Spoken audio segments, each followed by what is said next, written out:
ज्ञान बिंदु GS academy का जो क्वेश्चन बैंक है बिहार दरोगा के लिए, उसी का डिस्कशन पूरी तरीके से चल रहा है। फर्स्ट नंबर वीडियो बनाकर पूरी तरीके से डाल दिया गया, वहाँ से आप देख सकते हैं। उसके बाद ये कंटिन्यू हम कर रहे हैं। क्वेश्चन 37 नंबर है, निम्नलिखित में से किसका उपयोग कांच पर लिखने के लिए किया जाता है? तो कांच पर लिखने के लिए हाइड्रोजन फ्लोराइड का प्रयोग किया जाता है।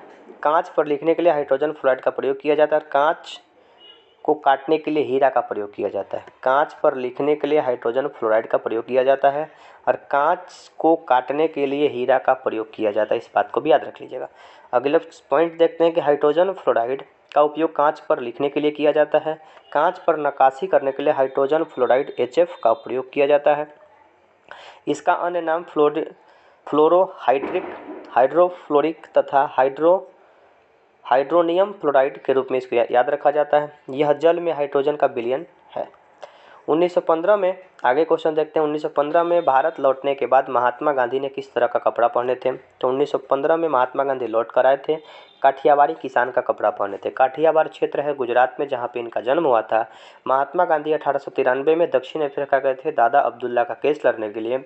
9 जनवरी 1915 को भारत लौटते हैं और भारत लौटते हैं तो सबसे पहले बनारस आते हैं और लौटते समय में महात्मा गांधी को मिलते हैं गोपाल कृष्ण गोखले। गोपाल कृष्ण गोखले महात्मा गांधी के राजनीतिक गुरु बन जाते हैं। याद रखिएगा कि 9 जनवरी को प्रवासी भारतीय दिवस भी हम लोग मनाते हैं। 1915 में भारत लौटने के बाद महात्मा गांधी ने काठियावाड़ी किसान की तरह से कपड़ा पहने थे। 1921 में जाकर उन्होंने एक छोटी सी धोती धारण किया, जिसे वे आजीवन पूरी तरीके से पहनते रहे। ने काठियावाड़ा जो ड्रेस था ना, एक पैजामा था और एक पूरी तरीके से शर्ट था। यही पहन के बहुत दिन तक अपना जीवन यापन करिए और 1921 के बाद धोती पहनना पूरी तरीके से शुरू कर दिए थे।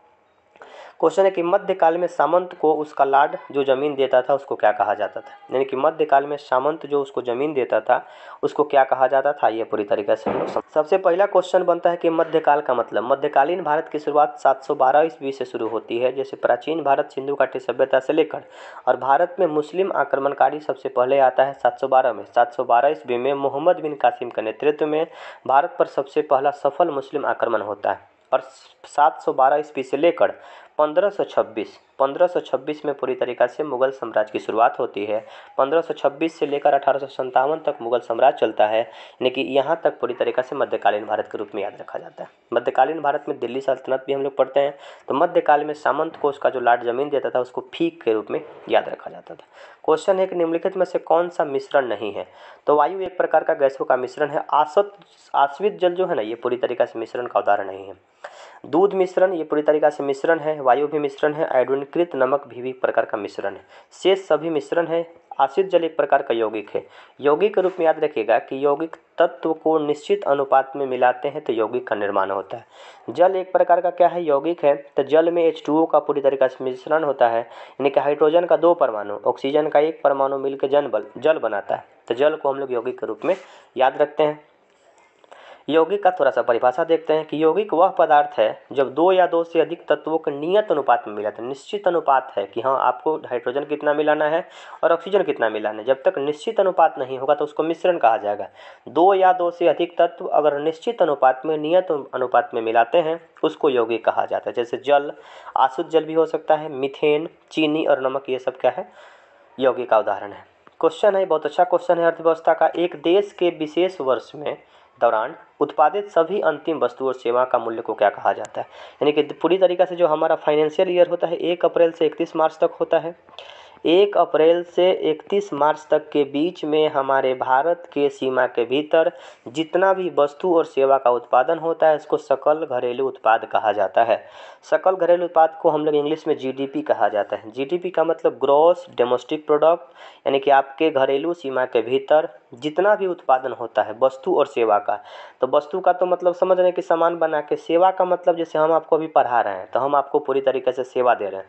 जितना टीचर आपको सेवा दे रहा है, बस का कंडक्टर आपको सेवा दे रहा है, डॉक्टर आपको सेवा दे रहा है। तो 1 साल के भीतर जितना वस्तु का उत्पादन होगा और जितना लोग काम करेगा, सेवा देगा, उन सबको मिला के क्या बनाते हैं? सकल घरेलू उत्पाद बनाते हैं। उसको GDP के रूप में याद रखा जाता है। बहुत अच्छा क्वेश्चन है, याद रख लीजिएगा। किसी अर्थव्यवस्था में एक वित्तीय वर्ष में उत्पादित सभी वस्तु और सेवाओं का अंतिम मौद्रिक मूल्य सकल घरेलू उत्पाद यानी GDP कहा जाता है। ये क्वेश्चन बिहार पुलिस में भी पूछा गया है। बिहार दरोगा तो क्वेश्चन बैंक है ही। आप ध्यान रखिएगा कि प्रथम बेचूत का तत्कालिक कारण क्या है? प्रथम विश्व युद्ध की शुरुआत 1914 से 1918 तक, 1914 से 1918 तक प्रथम विश्व युद्ध पूरी तरीके से चली थी। प्रथम विश्व युद्ध का कारण क्या था? तो ऑस्ट्रियन राजकुमार फर्डिनेंड की हत्या करने के परिणाम स्वरूप ही प्रथम विश्व युद्ध की शुरुआत हो जाती है। द्वितीय विश्व युद्ध का जो शुरुआत होता है, जर्मनी का पोलैंड पर आक्रमण होता है। प्रथम विश्व युद्ध की जो शुरुआत होती है 1914 से 18 तक में, और ऑस्ट्रिया के राजकुमार की हत्या करने के परिणाम स्वरूप ये पूरी तरीके से युद्ध शुरू हो जाता है। आगे देखते हैं क्वेश्चन। प्रथम विश्व युद्ध का तत्कालिक कारण 28 जून 1914 को ऑस्ट्रियन राजकुमार फर्डिनेंड की हत्या कर दी जाती है। इस घटना को सेरेजेवा हत्याकांड के नाम से जाना जाता है। इतिहास में बहुत चर्चा में सेरेजेवा हत्याकांड ने पूछा जाता है कि प्रथम विश्व युद्ध का कारण तो सेरेजेवा हत्याकांड ही पूरी तरीके से आंसर में आपको मिलता है के नाम से जानते हैं। इस घटना को ऑस्ट्रिया के सर्बिया के संयंत्र मानते हुए इसके खिलाफ युद्ध कर दी जाती है। ऑस्ट्रिया एक देश है जिसकी राजधानी कहाँ है? वियना। ऑस्ट्रेलिया की राजधानी कहाँ पे है? वियना, याद रख लीजिएगा। आगे देख लीजिए, सर्बिया की राजधानी है बेलग्रेड, इसको भी थोड़ा सा ध्यान रखना है।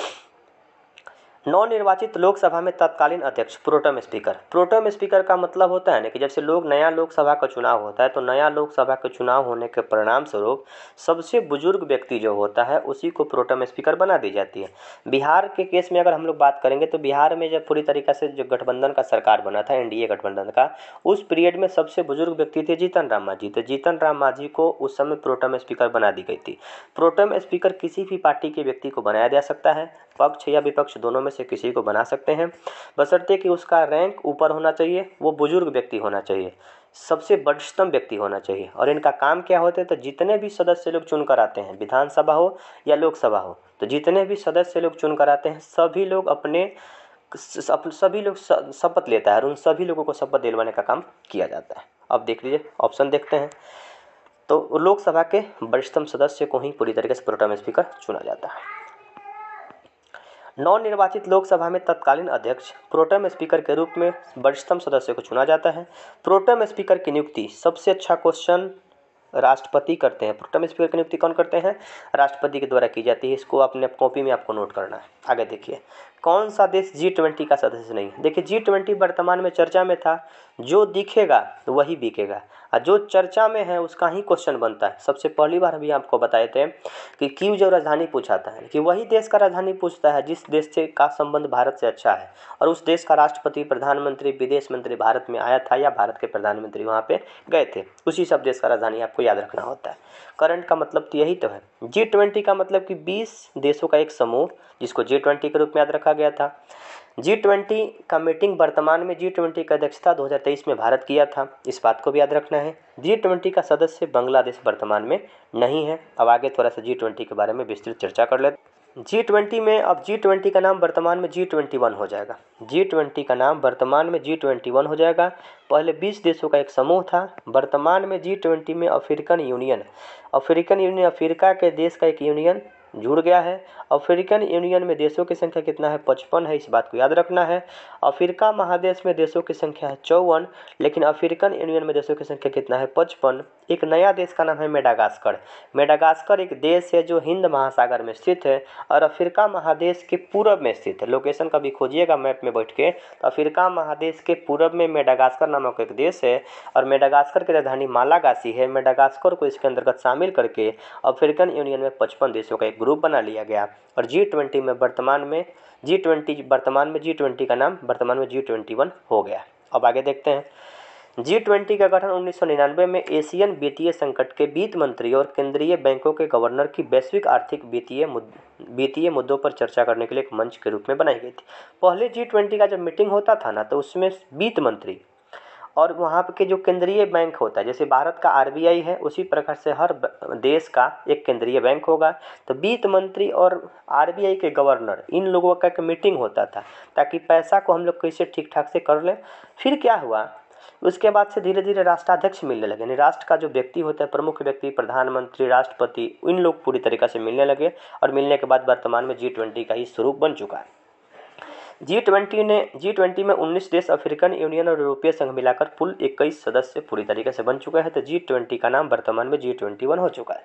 G20 के कौन कौन सदस्य हैं थोड़ा सा देख लेते हैं, एक बार रिकॉल करिएगा। अर्जेंटीना, ऑस्ट्रेलिया, ब्राज़ील, कनाडा, चीन, France, Germany, Bharat, Indonesia, Italy, Japan, Korea गणराज्य, मेक्सिको, रूस, सऊदी अरब, दक्षिण अफ्रीका, तुर्की, यूनाइटेड किंगडम, अमेरिका, यूरोपीय संघ और अफ्रीकन संघ। अफ्रीकन संघ वर्तमान में शामिल हुआ है, 2023 में पूरी तरीके से शामिल हुआ है। और पूछा जा सकता है कि इसको शामिल करने में किसका योगदान है, तो भारत का योगदान है, क्योंकि भारत की अध्यक्षता जब 2023 में भारत अध्यक्षता कर रहा था उस समय अफ्रीकन यूनियन को इसमें शामिल कर दिया गया था। थोड़ा सा सब देश का राजधानी देख लेते हैं। अर्जेंटीना का राजधानी ब्यूनस आयर्स, ऑस्ट्रेलिया का राजधानी कैनबरा, ब्राज़ील का ब्राज़ीलिया, कनाडा का ओटावा, चीन का बीजिंग, फ्रांस का पेरिस, जर्मनी का, भारत का नई दिल्ली, इंडोनेशिया जकार्ता, इटली का रोम, जापान का टोक्यो, रूस का मॉस्को, मेक्सिको का मेक्सिको सिटी, सऊदी अरब का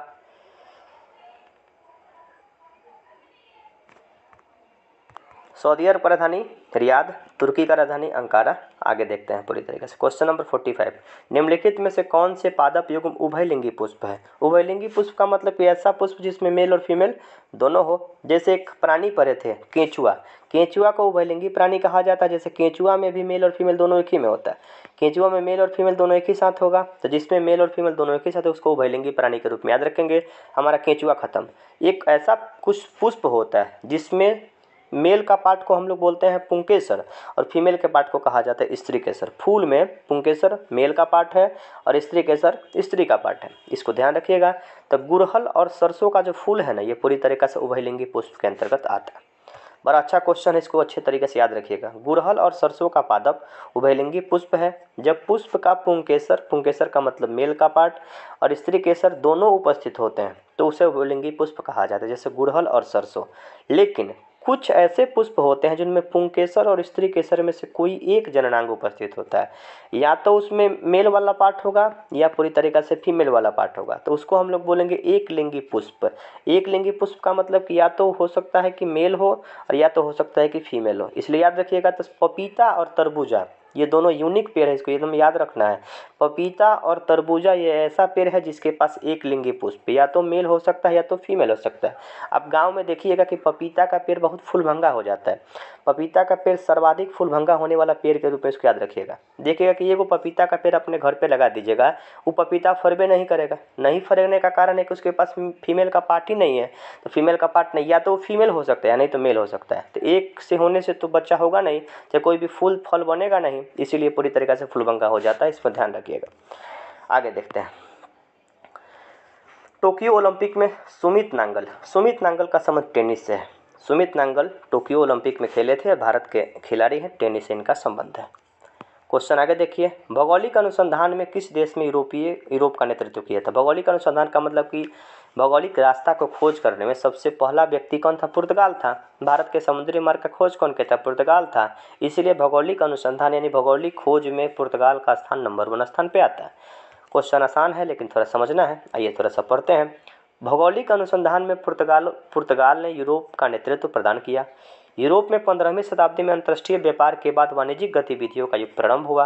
15वीं शताब्दी के शुरुआत में 15वीं शताब्दी के समय में पुर्तगाल और स्पेन के लोग 15वीं और 16वीं शताब्दी में समुद्री मार्ग का खोज किए, और समुद्री मार्ग के खोज करने के परिणाम स्वरूप भारत के समुद्री मार्ग का खोज किया गया, अमेरिका का खोज किया गया, न्यूजीलैंड का खोज किया गया, अलग अलग देशों का खोज किया गया।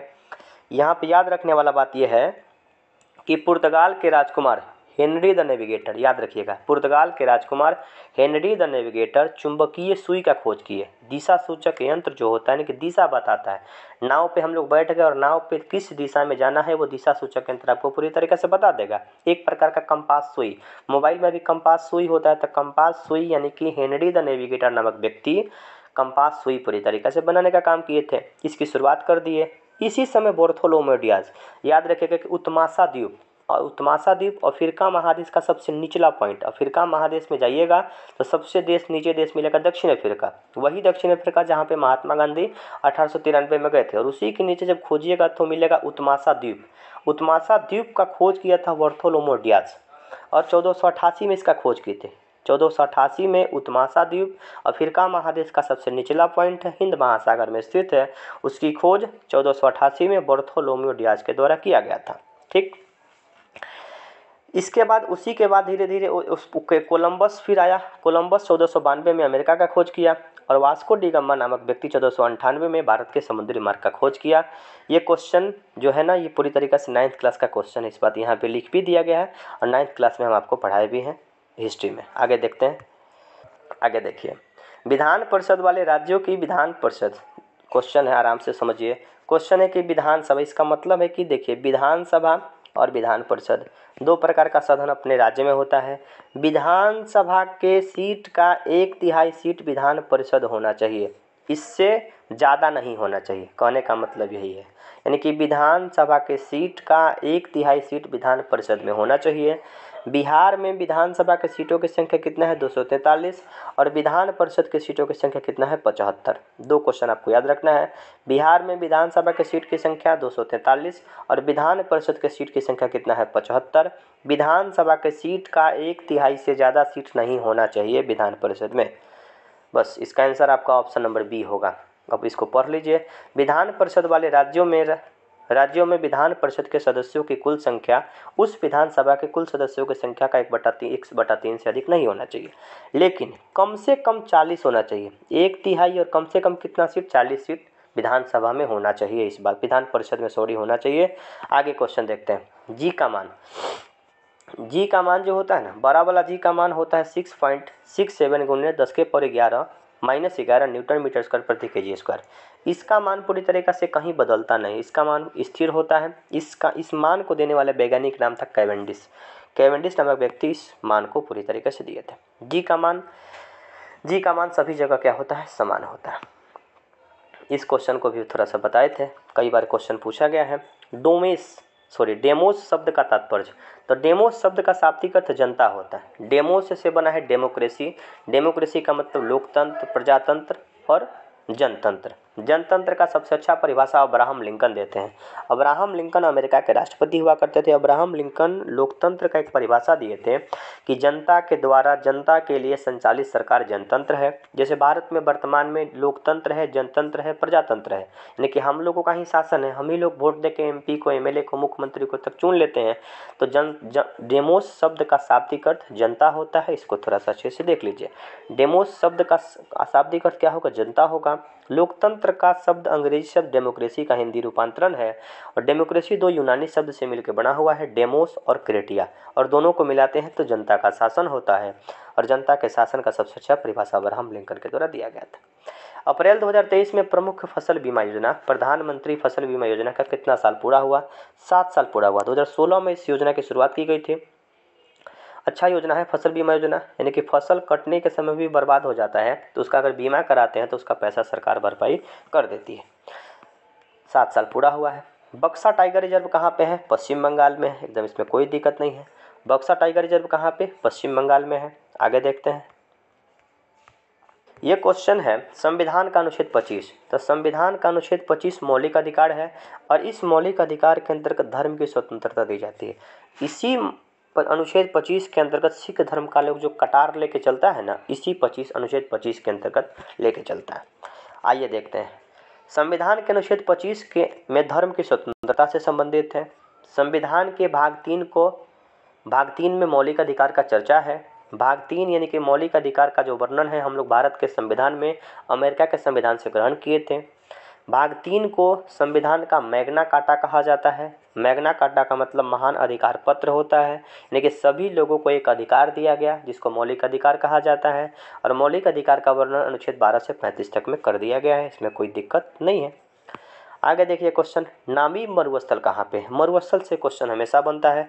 नामीब मरुस्थल कहाँ पे है? अफ्रीका में। थार मरुस्थल कहाँ पे? भारत और पाकिस्तान में। विक्टोरिया मरुस्थल कहाँ पे? ऑस्ट्रेलिया में।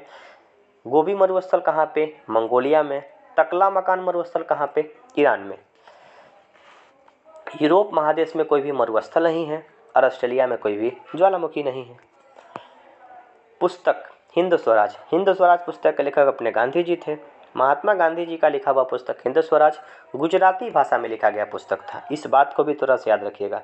हिंद स्वराज पुस्तक के लेखक महात्मा गांधी। पुस्तक हिंद स्वराज महात्मा गांधी के द्वारा लिखा गया था। 1909 में महात्मा गांधी ने हिंद स्वराज की रचना की। हिंद स्वराज पुस्तक के लेखक महात्मा गांधी। महात्मा गांधी जी के द्वारा 1909 में हिंद स्वराज नामक पुस्तक लिखा गया था। हिंद स्वराज पुस्तक मूल रूप से गुजराती भाषा में लिखा गया था। ये भी क्वेश्चन आपको याद रखना है, परीक्षा के दृष्टिकोण से इंपॉर्टेंट है। वर्तमान में केंद्रीय सतर्कता आयुक्त, सतर्कता आयुक्त वर्तमान में ना PK श्रीवास्तव हैं। सतर्कता आयुक्त करता क्या है? तो भारत में भ्रष्टाचार के निवारण करने के लिए काम करता है, लेकिन भ्रष्टाचार को रोकने के लिए केंद्र सरकार का एक प्रमुख संस्था का निर्माण कर दिया गया था। ये क्वेश्चन कोई हमसे पूछा था व्हाट्सअप करके, एक बहुत अच्छा क्वेश्चन है। यहाँ याद रखिएगा के संथानम समिति, इनका पूरा नाम हम लिख देते हैं। के संथानम समिति की रिपोर्ट पर, के संथानम समिति की सिफारिश पर 1964 में केंद्र सरकार केंद्रीय सतर्कता आयुक्त की नियुक्ति करने का प्रस्ताव कर दिया। केंद्रीय सतर्कता आयुक्त करता क्या है? तो भ्रष्टाचार पे निवारण करने का काम। केंद्र सरकार का एक आयोग है, भ्रष्टाचार को रोकने के लिए पूरी तरीके से प्रतिबद्ध है और काम करता है। याद आपको ये रखना है कि इसकी स्थापना 1964 में किया गया था, के संथानम समिति की सिफारिश पर किया गया था। बिहार दरोगा कई बार क्वेश्चन पूछा है कि के संथानम समिति की सिफारिश पर किस संस्था का निर्माण 1964 में किया गया था? तो केंद्रीय सतर्कता आयुक्त। इस प्रकार से पूछता है कि मौलिक कर्तव्य का जो विचार है सरदार स्वर्ण सिंह समिति की सिफारिश पर किया गया था, उसी प्रकार से इसको भी आपको याद रखना है। क्वेश्चन है कि संसद के दोनों सदनों की संयुक्त बैठक के लिए गणपूर्ति, गणपूर्ति का मतलब होता है कोरम, यानी क्लास भी चलता है तो क्लास में देखा जाता है कि कभी कभी क्लास में लोग कम आता है, तो क्लास में जब लोग कम आता है तो क्लास उतने अच्छे तरीक़ा से नहीं चलाया जाता है। उसी प्रकार से संसद में भी होता है। संसद का दोनों सदन कहने का मतलब है कि लोकसभा और राज्यसभा। इन लोकसभा और राज्यसभा में 1/10 सदस्य लोग जब नहीं पहुँचेगा तो संसद की कार्यवाही शुरू नहीं होती है, इसलिए इसका आंसर पूरी तरीके से ऑप्शन नंबर सी हो जाएगा।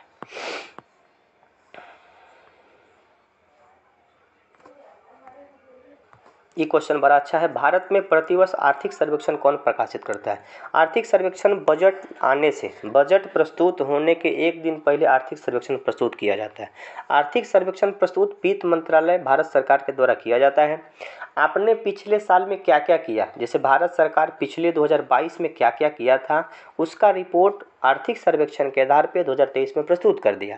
और आगे 2023 में क्या क्या करना है, जैसे 2023 के बजट पेश हुआ 1 फरवरी के दिन, 1 फरवरी से लेकर हमको पूरी तरीक़ा से क्या क्या करना है आगे समय में, उसको बजट कहा जाता है। क्योंकि पिछले समय में मैंने क्या क्या किया उसको आर्थिक सर्वेक्षण कहा गया, और आगे हमको क्या करना है उसको बजट के रूप में याद रखा जाता है। तो बजट भी वित्त मंत्रालय प्रस्तुत करती है और वित्त मंत्रालय ही आर्थिक सर्वेक्षण प्रस्तुत करती है। रिजर्व बैंक के बारे में थोड़ा सा पढ़ते हैं। रिजर्व बैंक को बैंकों का बैंक कहा जाता है। रिजर्व बैंक की स्थापना 1 अप्रैल 1935 को किया गया था। रिजर्व बैंक का राष्ट्रीयकरण 1 जनवरी 1949 को किया गया था। राष्ट्रीयकरण का मतलब है कि राष्ट्र अपने अंदर इसको शामिल कर लेती है, क्योंकि 1935 में ब्रिटेन का शासन था, अंग्रेजों का शासन था। जब देश आज़ाद हुआ 47 में, तो 1949 में RBI का पूरी तरीके से राष्ट्रीयकरण कर दिया गया। इस बात को थोड़ा सा याद रखिएगा। नीति आयोग के बारे में थोड़ा सा बात करते हैं। तो नीति आयोग योजना आयोग का नाम बदल के वर्तमान में नीति आयोग कर दिया गया। योजना आयोग के अध्यक्ष भी प्रधानमंत्री होते थे। नीति आयोग की स्थापना 1 जनवरी 2015 को किया गया था और नीति आयोग के अध्यक्ष भी प्रधानमंत्री होते हैं। आगे देखिए,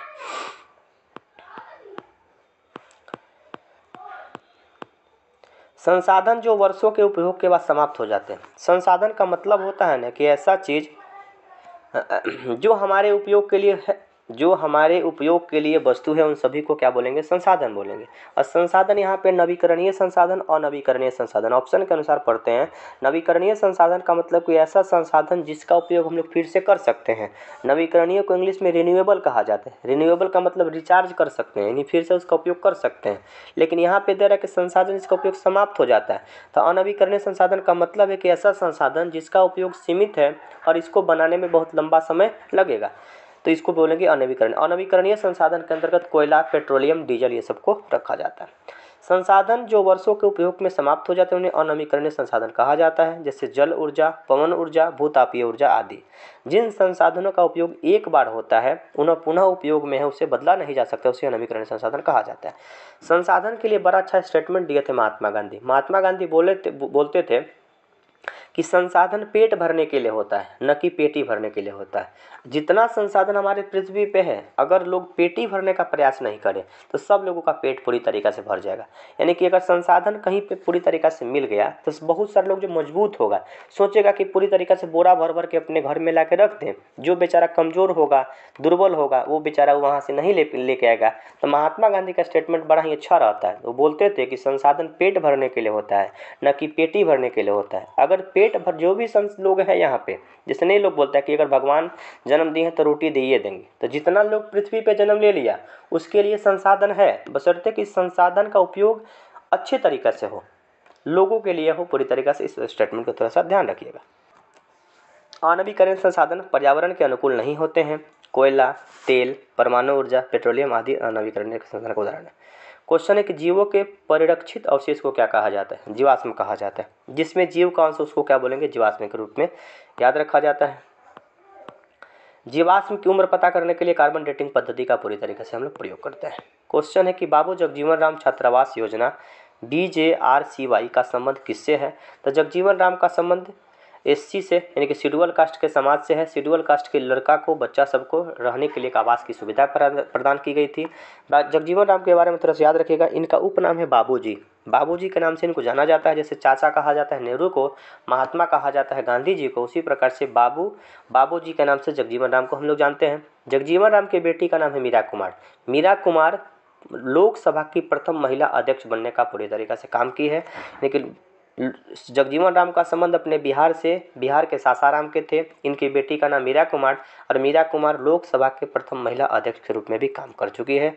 आगे देखिए, कौन सी भारतीय कंपनी बहुराष्ट्रीय कंपनी नहीं है? बहुराष्ट्रीय कंपनी का मतलब कोई ऐसी कंपनी जो बहुत से राष्ट्र, बहुत से देश में अपना परचम लहरा चुकी है और अपना वहाँ पे काम करती है। तो BSNL कंपनी पूरी तरीके से भारत में ही काम करती है, इसमें कोई दिक्कत नहीं है। यहाँ थोड़ा सा एक क्वेश्चन देख लीजिएगा। टाटा मोटर्स कंपनी है। रेनवेक्सी दवाई बनाने की कंपनी है। एशियन पेंट्स पेंट बनाने की कंपनी। बहुराष्ट्रीय निगम का मतलब, बहुराष्ट्रीय निगम वे कंपनी होती है जो स्वयं अपने कार्यों से देश में करती है, लेकिन अपनी सहायक कंपनी आरडी नेटवर्क के माध्यम से अन्य देशों में अपना व्यापार करती है। यानी कि बहुत से देशों में व्यापार करने वाली कंपनी को बहुराष्ट्रीय कंपनी कहा जाता है। काम खत्म। आगे देखिए, क्वेश्चन देखते हैं कि भारत की स्वदेशी लाइट कॉम्बैक्ट एयरक्राफ्ट तेजस ने अपनी हथियार क्षमता की 5वीं जनरेशन की एयर टू मिसाइल पाइथन 5 एक मिसाइल है। उसी मिसाइल के अंतर्गत तेजस विमान को पूरी तरीके से छोड़ा जाएगा। तेजस विमान हल्का लड़ाकू विमान है। तेजस को बनाने में मानस बिहारी वर्मा का बहुत बड़ा योगदान रहा है। मानस बिहारी वर्मा अपने बिहार के एक वैज्ञानिक हुआ करते थे, और मानस बिहारी वर्मा अब्दुल कलाम आज़ाद के बहुत अच्छे मित्र हुआ करते थे। मानस बिहारी वर्मा के बुलावे पे, मानस बिहारी वर्मा का निधन वर्तमान में हुआ है, और मानस बिहारी वर्मा के बुलावे पे अब्दुल कलाम आज़ाद अपने भारत में पहुँचे थे, बिहार में आए थे। अब जब राष्ट्रपति थे बिहार में आए थे, उन्होंने कहा था कि अगर भारत का विकास करना है तो बिहार का विकास करना होगा। एक क्लास 10th का इकोनॉमिक्स में ये पूरी तरीके से स्टेटमेंट दिया गया है कि बताए थे कि अगर पूरे भारत का विकास करना है तो बिहार का विकास करना होगा। और बिहार जब उस समय आए थे, तेजस बनाने वाले वैज्ञानिक का नाम मानस बिहारी वर्मा, जिनका वर्तमान में निधन हो गया। भारत में स्वदेशी लाइट कॉम्बैक्ट एयरक्राफ्ट तेजस अपनी हथियार क्षमता की 5वीं generation Python 5 air to air combat missile जोड़ दिया है। बिहार के कौन से राज्यपाल भारत के राष्ट्रपति बने हैं? तो रामनाथ कोविंद पहले बिहार के राज्यपाल थे और अब पूरी तरीक़ा से राष्ट्रपति भी बन गए, रिटायर भी कर गए। नाप्था झकाड़ी परियोजना किस नदी पे बनाया गया है? नाप्था झकाड़ी परियोजना हिमाचल प्रदेश में बना है। याद रख लीजिएगा, नाप्था झकाड़ी परियोजना हिमाचल प्रदेश राज्य में अभी वर्तमान में काम कर रहा है। नाप्था झकाड़ी परियोजना hadal power project Himachal Pradesh में चलता है। सतलज नदी पे पूरी तरीके से बनाया गया है। सतलज नदी पे बनाया गया है, याद रख लीजिएगा। चमगादड़ और पक्षी के पंख समवृद्धि अंग के रूप में याद रखा जाता है। जैसे गाय भैंस का अगला पैर और मानव का हाथ, ये दोनों समकक्ष है, यानी कि पूरी तरीके से समानता देखने को मिलता है। उसी प्रकार से चमगादड़ और पक्षी का जो पंख होता है समवृद्धि के रूप में बराबर रूप से इसको याद रखा जाता है। इंडियन नेशनल कांग्रेस के प्रथम अध्यक्ष, यानी कि कांग्रेस के प्रथम अध्यक्ष कौन थे? तो कांग्रेस के प्रथम अध्यक्ष WC बनर्जी व्योमेश चंद्र बनर्जी नामक व्यक्ति हुआ करते थे। कांग्रेस के संस्थापक थे एओ ह्यूम, कांग्रेस की स्थापना किए थे एओ ह्यूम और कांग्रेस के प्रथम अध्यक्ष व्योमेश चंद्र बनर्जी। आगे देखते हैं क्वेश्चन, इंडियन नेशनल कांग्रेस के प्रथम अध्यक्ष व्योमेश चंद्र बनर्जी थे।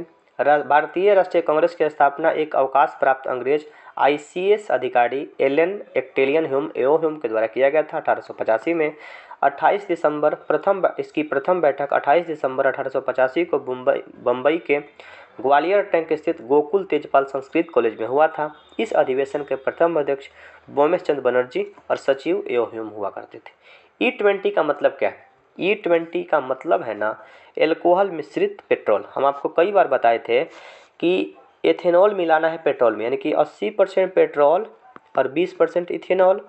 इथेनॉल का सूत्र आपको बताए थे C2H5OH, यानी कि भारत सरकार का एक योजना है जिसको E2 कहा जाता है। E2 का मतलब 20% एथेनॉल में एल्कोहल मिलाएंगे, एल्कोहल का मतलब इथेनॉल मिलाएंगे, और इथेनॉल हम लोग लाएंगे कहाँ से? तो गन्ना से बनाएंगे, चावल से बनाएंगे, अपशिष्ट पदार्थ से बना लेंगे।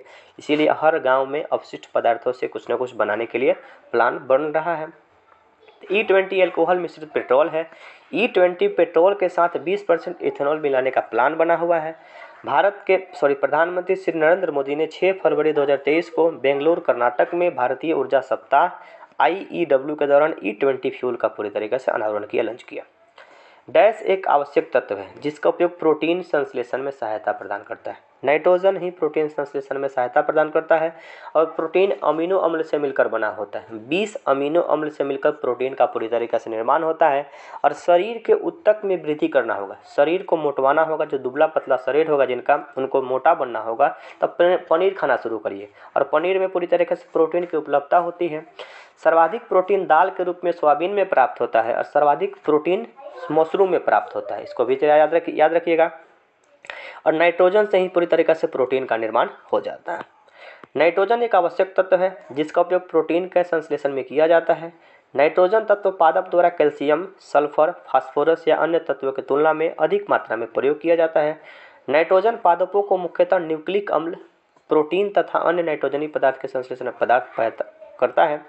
वातावरण में 78% नाइट्रोजन है, परंतु पादप इसे गैस के रूप में न लेकर नाइट्रेट और नाइट्रेट्स के रूप में प्राप्त करते हैं। पेड़ पौधा जो है ना, नाइट्रेट्स के रूप में ग्रहण करते हैं। इसको थोड़ा सा याद रखिएगा। अंतर्राष्ट्रीय शांति दिवस कब मनाते हैं? अंतर्राष्ट्रीय शांति दिवस 21 सितंबर को पूरी तरीके से हम लोग मनाते हैं। अंतर्राष्ट्रीय शांति दिवस प्रत्येक वर्ष 21 सितंबर को मनाया जाता है। 21 सितंबर 2023 को अंतर्राष्ट्रीय शांति दिवस मनाए जाने की घोषणा की गई थी, जिसकी थीम शांति के लिए कार्रवाई, वैश्विक लक्ष्यों के लिए हमारी महत्वाकांक्षा। अंतर्राष्ट्रीय शांति दिवस 21 सितंबर को मनाया जाता है। क्वेश्चन है, ब्रेन स्क्रीन पर जेम्स बॉन्ड की भूमिका निभाने वाले प्रथम अभिनेता कौन थे? बड़े स्क्रीन पर जेम्स बॉन्ड एक अभिनेता है। इनका पूरी तरीके से कौन सा पुस्तक है? बड़े स्क्रीन पर जेम्स बॉन्ड की भूमिका निभाने वाले प्रथम अभिनेता शॉन कॉनर ने डॉक्टर नो 1962 में बड़े पर्दे पर पहले जेम्स बॉन्ड की भूमिका निभाई थी। इयान फ्लेमिंग निर्माता बॉन्ड की श्रृंखला के दुनिया भर में सिनेमाई रोमांच के लिए स्वर्ण मानक बनाया गया। क्वेश्चन कुछ खास नहीं है। ये क्वेश्चन बड़ा अच्छा है। भारतीय संविधान का कौन सा अनुच्छेद सर्वोच्च न्यायालय की स्थापना के बारे में बात करता है? अनुच्छेद 124 के अंतर्गत सुप्रीम कोर्ट की स्थापना की बात की जाती है। सुप्रीम कोर्ट की स्थापना अनुच्छेद 124 के तहत किया जाता है। सुप्रीम कोर्ट के बारे में चर्चा भाग 5 में है और भाग 5 में अध्याय 4 में 124 से 147 तक पूरी तरीके से गठन किया गया। IPL 2023 का विजेता कौन है? तो IPL 2023 का विजेता चेन्नई सुपर किंग। इसमें कोई तो सबको पता होगा। IPL 2023 में विजेता चेन्नई सुपर किंग रहा। चेन्नई सुपर किंग IPL 2023 में गुजरात टाइटल्स को हराकर 5 विकेट से पूरी तरीके से हराया। गांधी जी सत्याग्रह आंदोलन शुरू किए थे। क्वेश्चन आपसे पूछ रहा है, इसका इंग्लिश पूछ रहा है, ट्रांसलेशन पूछा था। Gandhi ji started the Satyagraha movement. कोई दिक्कत नहीं है, ये क्वेश्चन बहुत अच्छा है। भारत के राष्ट्रीय प्रतिदर्श सर्वेक्षण संगठन का मतलब है NSSO। तो NSSO पूरी तरीक़ा से जनगणना कराता है, कुछ इकट्ठा करता है। जैसे भारत में बेरोजगारी का आंकड़ा इकट्ठा करने वाला संस्था का नाम NSSO है। आइए पूरी तरीके से हम लोग, बाहर से क्वेश्चन नहीं है। भारत के राष्ट्रीय प्रतिदर्श सर्वेक्षण संगठन NSSO का उत्तरदायित्व विभिन्न क्षेत्रों के अखिल भारतीय स्तर पर बड़े पैमाने पर सर्वेक्षण करना। NSSO एक राष्ट्रव्यापी संस्था है जिसकी स्थापना 1950 में देशों के आंकड़े संबंधी आवश्यकता को पूरा करने के लिए किया गया था। राष्ट्रीय आय तथा बड़े पैमाने पर आंकड़ों का अनुमान लगाने के लिए यह पूरी तरीका से काम करता है। और भारत में बेरोजगारी का आंकड़ा भी जारी करता है कौन? NSSO। इस भी याद रखना है। भारत सरकार के प्रथम लॉ ऑफिसर का मतलब कि भारत सरकार का वकील। तो भारत सरकार का वकील अटॉर्नी जनरल होता है। अटॉर्नी जनरल वर्तमान में आर वेंकटरमणी है। अटॉर्नी जनरल वर्तमान में आर वेंकटरमणी है और इनका संबंध भारत के संविधान में अनुच्छेद 76 से है। इस बात को भी थोड़ा सा याद रखिएगा, अनुच्छेद 76 से इनका संबंध है। भारत सरकार का प्रथम लॉ ऑफिसर अटॉर्नी जनरल महान्यायवादी होता है। संविधान के अनुच्छेद 76 के अनुसार महान्यायवादी का पद का प्रावधान किया गया है। महान्यायवादी का कार्यकाल कोई निश्चित नहीं होता है। महान्यायवादी की नियुक्ति राष्ट्रपति करते हैं और वर्तमान में महान्यायवादी आर वेंकटरमणी है। NVS 1 क्या है? तो NVS 1 पूरी तरीका से एक उपग्रह है। इस उपग्रह को थोड़ा सा याद रखिएगा। NVS 1 एक उपग्रह की श्रेणी में रखा जाता है। NVS 1 एक उपग्रह है। यह उपग्रह इसरो के नेविगेशन सैटेलाइट NVS श्रृंखला के पेलोड की दूसरी पीढ़ी पर भेजा गया था। NVS 1 उपग्रह को GSLV F-12 व्हीकल का उपयोग करके 29 मई 2023 को सफलतापूर्वक भेजा गया था। बोस्कियाना गुलजार एक हिंदी पुस्तक किसके द्वारा लिखा गया था? यह पुस्तक यशवंत व्यास के द्वारा पूरी तरीके से लिखा गया था। क्वेश्चन है कि नौजवान भारत सभा की स्थापना किसने किया था? नौजवान भारत सभा की स्थापना भगत सिंह के द्वारा किया गया था। इनकलाब जिंदाबाद का नारा किसने दिया था? भगत सिंह के द्वारा दिया गया था। नौजवान भारत सभा की स्थापना भगत सिंह 1924 में किए थे। इनके अन्य सहयोगी संस्थापक थे छबीला दास और यशपाल नामक व्यक्ति हुआ करते थे। क्वेश्चन है कि भारत में एक्सपोर्ट प्रीपेड्स निर्यात तैयारी सूचकांक, बिल्कुल निर्यात तैयारी सूचकांक का प्रकाशन कौन सा संस्था करता है? नीति आयोग कर रहा है। नीति आयोग भारत सरकार का थिंक टैंक के रूप में काम करता है, सोचने वाला संस्था के रूप में वर्तमान में काम कर रहा है और बहुत सारा काम नीति आयोग के द्वारा किया जाता है। तब एक्सपोर्ट प्रोडक्शन इंडेक्स यानी कि कितना हम लोग निर्यात कर रहे हैं, निर्यात करने के लिए कितना तैयार है, इसके लिए जो सूचना जारी किया वो नीति आयोग के द्वारा पूरी तरीके से किया गया। भारत में एक्सपोर्ट प्रीपेड्स इंडेक्स निर्यात तैयारी सूचकांक का प्रकाशन नीति आयोग के द्वारा किया गया था। नीति आयोग ने 17 जुलाई 2023 को तीसरा निर्यात तैयारी सूचकांक प्रस्तुत किया। इस रिपोर्ट के अनुसार तमिलनाडु 80.89 अंक का प्रथम स्थान और दूसरे नंबर पे महाराष्ट्र और तीसरे नंबर पे पूरी तरीके से कर्नाटक। यानी पहला निर्यात में कौन सा राज्य है? तमिलनाडु, दूसरा महाराष्ट्र और तीसरा पूरी तरीके से कर्नाटक। तापमान का मात्रक क्या है? तो तापमान का मात्रक पूरी तरीके से केल्विन है। इस बात को थोड़ा सा याद रख लीजिएगा। तापमान का मात्रक केल्विन है। सेल्सियस पैमाना पर 0 डिग्री और 100 डिग्री का ये माप होना है। केल्विन पैमाना पर 273 और 373 होता है। फ़ारेनहाइट पर 32 और 212 होता है। रूमर पर 80 और 80 होता है। ये क्वेश्चन बिहार दरोगा का सबसे इंपॉर्टेंट क्वेश्चन है। इतना इंपॉर्टेंट है कि हर बार पूछता है। केबुला लमजाऊ विश्व का एकमात्र तैरता हुआ नेशनल पार्क केबुला लमजाऊ मणिपुर में स्थित है। मणिपुर में एक लोकटक झील है और लोकटक झील के भीतर ना एक राष्ट्रीय पार्क है जो कि पूरी तरीके से तैरता हुआ नेशनल पार्क है। तैरता हुआ नेशनल पार्क मणिपुर में है जिसको केबुला लमजाऊ कहा जाता है। लोकटक झील के भीतर ये पार्क है और इस पर जो द्वीप पाया जाता है ना उसको फुमडी कहा जाता है। घास का जो मैदान है उसको फुमडी के रूप में याद रखा जाता है। प्रेरित विद्युत धारा की दिशा पता करने के लिए फ्लेमिंग के दक्षिण हस्त नियम से हम लोग पता करते हैं। जितना भी डायनेमो काम करता है, डायनेमो विद्युत चुंबकीय प्रेरण के सिद्धांत पे काम करता है और फ्लेमिंग के दक्षिण हस्त नियम से दिशा पता करना होगा तो हम लोग कर सकते हैं। याद रखिएगा कि दक्षिण हस्त नियम से अंगूठा हमारा चालक की गति बताता है। जो हमारा तर्जनी अंगुली है ये चुंबकीय क्षेत्र बताता है और चालक द्वारा विद्युत धारा बताता है ये बड़ी वाला अंगुली। भारत में मनरेगा कब शुरू किया गया था? मनरेगा की शुरुआत 2006 में किया गया था। भारत में मनरेगा 2 फरवरी 2006 को लागू किया गया था। इसकी शुरुआत आंध्र प्रदेश के बंदलापल्ली जिले के अनंतपुर गांव से शुरू किया गया था। इसका पूर्व नाम नरेगा था और नरेगा का नाम मनरेगा वर्तमान में 2 अक्टूबर 2009 को कर दिया गया। 89 क्वेश्चन नंबर 89 है कि आंखों और उसके रंगों से संबंधित चिकित्सा शास्त्र मेडिसिन की शाखा को क्या कहा जाता है? ऑप्थोल्मोलॉजिस्ट एक शब्द है। ऑप्थोल्मोलॉजिस्ट जैसे डेंटोलॉजिस्ट डेंटिस्ट कहा जाता है दांत के डॉक्टर को। ऑस्टियोलॉजिस्ट कहा जाता है हड्डी के डॉक्टर को। नेफ्रोलॉजिस्ट कहा जाता है किडनी के डॉक्टर को। न्यूरोलॉजिस्ट कहा जाता है तंत्र के डॉक्टर को। उसी प्रकार से ऑन्कोलॉजी जो शब्द है ना ये कैंसर से संबंधित है। ऑप्शन नंबर जो ए है कैंसर से संबंधित है और आँख के लिए ऑप्थोल्मोलॉजिस्ट शब्द ही संबंधित होता है। इसको थोड़ा सा ध्यान रखना है। क्वेश्चन आगे है कि निम्नलिखित में से कौन सी विशेषता खनिज पदार्थों में नहीं होती है, यानी खनिज पदार्थों की कौन सी विशेषता नहीं है। प्राकृतिक क्रियाओं द्वारा बनते हैं, ये बिल्कुल ठीक है। इसका एक विशिष्ट रासायनिक संगठन है, बिल्कुल ठीक है। ये खत्म नहीं हो सकते हैं, बिल्कुल हो सकते हैं। अनवीकरणीय संसाधन जो है, चाहे खनिज है, ये समाप्त हो सकता है, तो समाप्त हो सकता है, इसमें कोई दिक्कत नहीं है। यही स्टेटमेंट पूरी तरीके से गलत होगा। खनिज पदार्थ खत्म नहीं हो सकते हैं, इसकी विशेषता नहीं है। खनिज क्षयशीलता संसाधन के रूप में आ जाता है, जिसका नवीकरणीय नहीं हो सकता है। भारत में अधिकांश खनिज प्रायद्वीपीय भारत में प्राप्त होती है। और याद रखिएगा कि भारत में सर्वाधिक धात्विक खनिज धारावार के चट्टान से प्राप्त होती है। धारावार के चट्टान से धात्विक खनिज सर्वाधिक प्राप्त होती है। और कोयला भारत में सर्वाधिक गोंडवाना लैंड से प्राप्त होती है। और गोंडवाना लैंड का जो विस्तार है पूरी तरीके से भारत में है। और छोटा नागपुर के पठार में सर्वाधिक है। ये छोटा नागपुर के पठार में सर्वाधिक कोयला का भंडार है। कोयला 4 प्रकार का होता है, थोड़ा सा पढ़ लेते हैं। एंथ्रासाइड, बिटुमिनस, लिग्नाइट और पीट। सबसे अच्छा कोयला होता है एंथ्रासाइड और सबसे खराब कोयला होता है पीट। एंथ्रासाइड कोयला का भंडार जम्मू कश्मीर में है। बिटुमिनस कोयला का भंडार पूरे भारत में अलग अलग जगह पे है। लिग्नाइट कोयला का भंडार तमिलनाडु में है। और सबसे खराब कोयला का नाम है पीट। लिग्नाइट कोयला को भूरा कोयला के रूप में भी याद रखा जाता है। आगे देखते हैं, कोरापुट खान भारत के किस राज्य में है। कोरापुट उड़ीसा में स्थित है। ये उड़ीसा का एक प्रकार का खान है। कोरापुट खान भारत में उड़ीसा राज्य में स्थित है। यह उड़ीसा में स्थित पंचतमपाली बॉक्साइड के लिए प्रसिद्ध है। बॉक्साइड एल्युमिनियम का अयस्क है। बॉक्साइड एल्युमिनियम का अयस्क है। और इस कोरापुट नामक खान से बॉक्साइड प्राप्त होता है। उड़ीसा में अन्य खनिज क्षेत्र क्योझोड़, सुंदरगढ़ और कालाहंडी, याद रखिएगा। कोयोझोड़, सुंदरगढ़ और कालाहंडी ये क्षेत्र कहाँ पे है, पूरी तरीके से उड़ीसा में स्थित है। औरंगजेब की मृत्यु कब हुई थी। औरंगजेब की मृत्यु 1707 में हुई थी।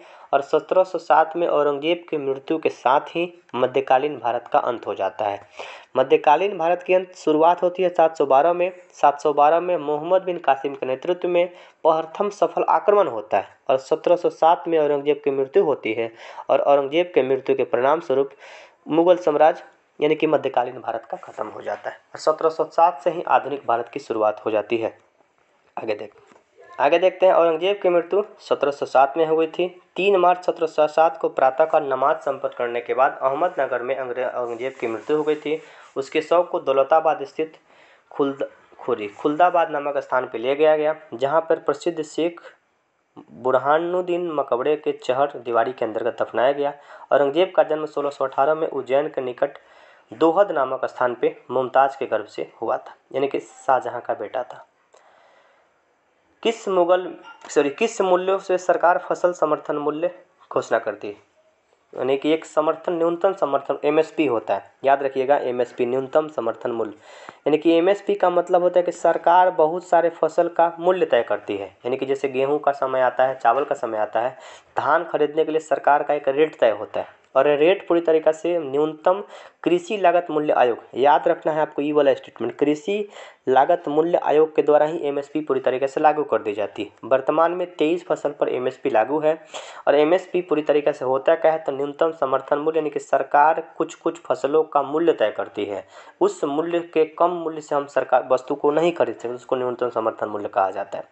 सरकार फसलों के समर्थन में न्यूनतम समर्थन मूल्य एमएसपी जारी करती है। एमएसपी का मतलब मिनिमम सपोर्ट प्राइस तय करती है। और इसको लागू करने वाला जो संस्था का नाम है कृषि लागत और मूल्य आयोग। सबसे इम्पोर्टेंट क्वेश्चन यही है कि कृषि लागत और मूल्य आयोग ही एमएसपी पूरी तरीके से लागू करती है। यह वर्ष में 2 बार तय होता है। यह किसानों और उनके उत्पादों को गारंटी देता है, मूल्य और निश्चित बाजार को उपलब्धता कराने के लिए बात करता है, ताकि आपका सामान जो आप उत्पादन कर रहे हैं वो पूरी तरीके से हम लोग खरीद लेंगे। जल के अणुओं का अर्धपारागरम झिल्ली, किसमिस का सबसे अच्छा एग्जाम्पल यहाँ पे हो सकता है। जल के अर्धपारागरम झिल्ली का मतलब कि एक ऐसा झिल्ली जिससे कुछ न कुछ पदार्थ बाहर से अंदर की तरफ आ जाता है, इसको परासरण कहा जाता है। किशमिश को हम लोग पानी में डालते हैं, तो किशमिश को पानी डालने के परिणाम स्वरूप किशमिश फूल जाता है, तो किशमिश में एक पतला सा झिल्ली होता है और उसी झिल्ली को अर्धपारागरम झिल्ली कहा जाता है। क्वेश्चन देखिए, क्वेश्चन पढ़ लीजिए फिर से। जल के अणुओं का अर्धपारागरम झिल्ली गठित होती है, गति कहलाती है, पारासरण गति कहलाती है। जल के अणुओं का अर्धपारागरम झिल्ली गति पारासरण कहलाती है। पारासरण का मतलब ऑस्मोसिस होता है। परासरण एक प्रक्रिया जल विलायक के अणु अर्धपरागरम झिल्ली द्वारा जल के अधिक सांद्रता वाले क्षेत्र से जल के कम सांद्रता वाले क्षेत्र में गमन करते हैं। परासरण की प्रक्रिया बिना अर्धपरागरम झिल्ली के संभव नहीं हो सकता है। परासरण का उदाहरण क्या है? तो परासरण के अंतर्गत ही पूरी तरीक़ा से परासरण द्वारा ही पौधे अपने मूल रोम से भूमि से जल अवशोषित करते हैं। किसी तत्व के कारण भी करते हैं और परासरण के कारण भी करते हैं। यानी कि हम पेड़ बनाते हैं तो पेड़ में जड़ है, जड़ के पास जल है और जल के पास पूरी तरीक़े से जाइलम है। पेड़ का एक जाइलम नामक पार्ट है, जाइलम नामक पार्ट को जाइलम नामक टिश्यू है, जाइलम नामक पार्ट ही पूरी तरीक़े से पानी को ऊपर की तरफ ले जाता है। और इसका भी एग्जाम्पल कौन हो सकता है? परासरण हो सकता है। पौधे की कोशिका में जल का संचय परासरण के द्वारा होता है। अति सुधो स्नेह को मर्गा, जहाँ नेकु सैनाप बाकनी किसका रेखांकित चिन्ह है देख लीजिए। तनिक भी चतुराई, नेकु सयानप का सम मतलब क्या है? तनिक भी चतुराई। ये स्टेटमेंट है हिंदी का, इसमें कोई खास नहीं है, देख लीजिए एक बार। 95 कोइलवर पुल किस नदी पर स्थित है? कोइलवर पुल सोन नदी पर स्थित है। सोन नदी के बारे में थोड़ा सा पढ़ लीजिए। कोइलवर पुल सोन नदी पर स्थित है। सोन नदी अमरकंटक की पहाड़ी से निकलती है। क्वेश्चन पूछा जाता है कि गंगा की सहायक नदी जो अमरकंटक की पहाड़ी से निकलती है, तो सोन नदी का उद्गम स्थल अमरकंटक की पहाड़ी, अमरकंटक की पहाड़ी से नर्मदा नदी भी निकलती है। नर्मदा नदी पश्चिम की तरफ बह जाती है और सोन नदी पूरी तरीके से गंगा में मिल जाती है। तो गंगा में मिलने वाली सोन नदी जो अमरकंटक की पहाड़ी से मिलती है। कोइलवर पुल सोन नदी पे बनाया गया है।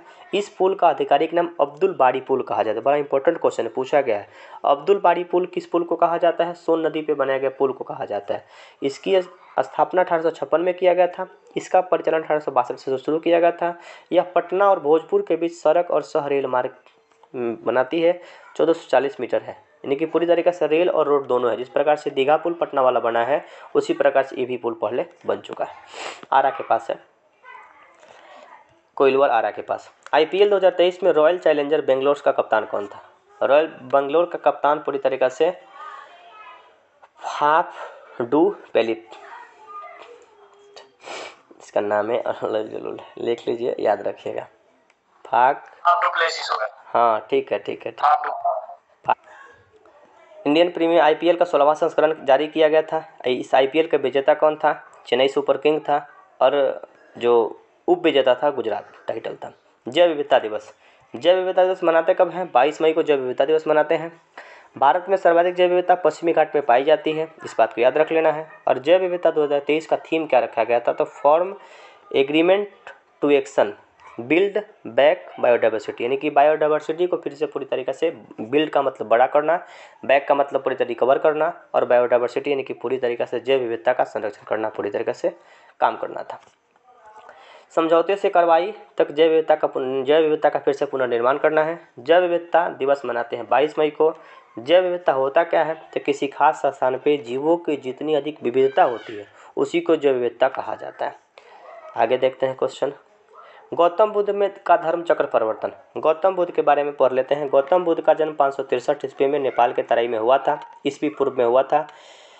महात्मा बुद्ध को ज्ञान प्राप्त बोध गया में हुआ था, इस बात को याद रखिएगा। और बोध गया में ज्ञान प्राप्त करने के बाद सबसे पहले पहुंच गए सारनाथ, और सारनाथ में महात्मा बुद्ध सबसे पहला प्रवचन किए और उसी प्रवचन को धर्म चक्र परिवर्तन कहा जाता है। सारनाथ बनारस में है। सारनाथ को ऋषिपत्तनम कहा जाता है। बनारस गंगा नदी के तट पे बसा हुआ है और महात्मा बुद्ध का सबसे पहला प्रवचन धर्म चक्र परिवर्तन कहा जाता है। और ये हुआ कहाँ से? पूरी तरीके से बनारस में हुआ था। गौतम बुद्ध का में धर्म चक्र परिवर्तन सारनाथ में आरंभ किया था। महात्मा बुद्ध और वेला वर्तमान बोध गया से सारनाथ आए थे। यहाँ पर 5 ब्राह्मण सन्यासी मिले थे और उन्हीं को सबसे पहले प्रवचन दिए और इन्हीं को अच्छा लगा। धीरे धीरे लोग जुटने लगा और अच्छे तरीक़े से पूरी तरीके से प्रवचन करने लगे। और महात्मा बुद्ध के प्रवचन की भाषा पाली भाषा था। महात्मा बुद्ध जो थे प्रवचन करते थे पाली भाषा में। अगले टॉपिक पे फिर हम चर्चा करेंगे। धन्यवाद, फिर मिलेंगे अगली वीडियो में।